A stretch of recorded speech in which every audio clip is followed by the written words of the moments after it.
So this is JTC 420, and it's the advanced reporting class, and taught by Kim Spencer. So we spent most of the semester looking into the Jonelle Matthews case and working on a transmedia project. So Jonelle Matthews went missing in Greeley, which is really, really close to here, which freaks me out a little bit, in 1984, and we don't know where she is. Yes, she just up and vanished out of her house after a choir concert. And we're all kind of diving back into the case and re-examining it and looking at as many different angles as possible and as many different pieces of the puzzle, basically, as investigative journalists. Yeah, that's been our job this semester, opening up that cold case, redoing interviews, looking at old newspaper records, so it's been a lot of fun. It's really exciting because it's not something I've ever done before, so this is really cool to be able to report on something that I would never have had the chance otherwise. So We chose Jonelle Matthews because it was fairly close to home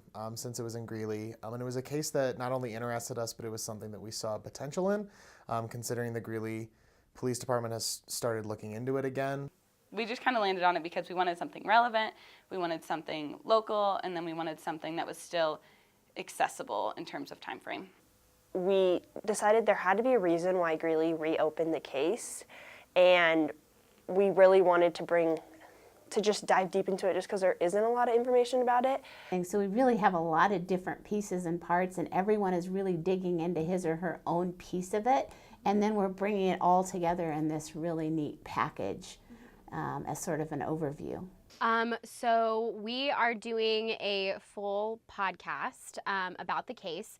So it's sort of like an in-depth look into the night that Jonelle went missing. So we kind of work our way through the timeline, and then after the timeline, we do a little bit of background about the current investigation, which Randy did some research on. My role in this project is I'm the still photographer for the whole project, and basically my job so far has been to see what the neighborhood looks like with a camera and document the surrounding area, the development going on in Greeley, and what that neighborhood looked like kind of as an overall, and set the scene for the entire case. So more so the family and specifically the sibling side of things. I interviewed Jennifer, her older sister, and more so about the effects that it had on her and how her grief kind of went a little bit overlooked potentially, and more so, the effects on siblings. I'm working on the coping of families and then the mental effect that losing a child can have on a family. I'm writing a featured story on Jonelle up until she went missing. So just what she was like, her life, what she was like around her friends. Yeah, I was in charge of the conspiracies or alternative theories to the case. There's kind of a rough idea or some suspects, but for the most part the case has been relatively low on evidence or facts or theories. The police haven't really released any idea. There's not one culprit or suspect. So yeah, there's a lot of alternative theories, a lot of other cool things that are to be explored.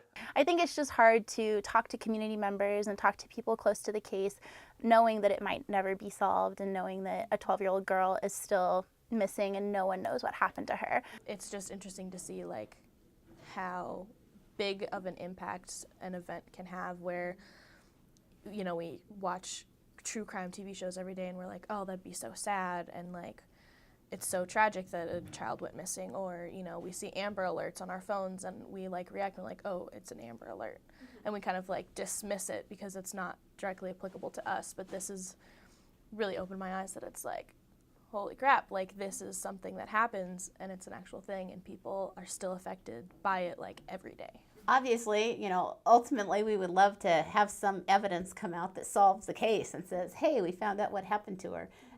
We all recognize that's probably not realistic, but if anything, we would just like to renew interest in it, maybe get people talking, thinking about it, reading maybe different aspects. For example, I don't think a lot of people really talked about the impact on siblings, and that's kind of relatively new, that whole term of glass children, the kids who are left behind after a child disappears or is murdered. So much focus is on that kid, and what's it like for this child who's left behind and still needs parents and still needs to finish growing up. And so some of those kinds of things that maybe we can offer something or contribute in some way that isn't necessarily going to solve the case, but might help people in some other way. So.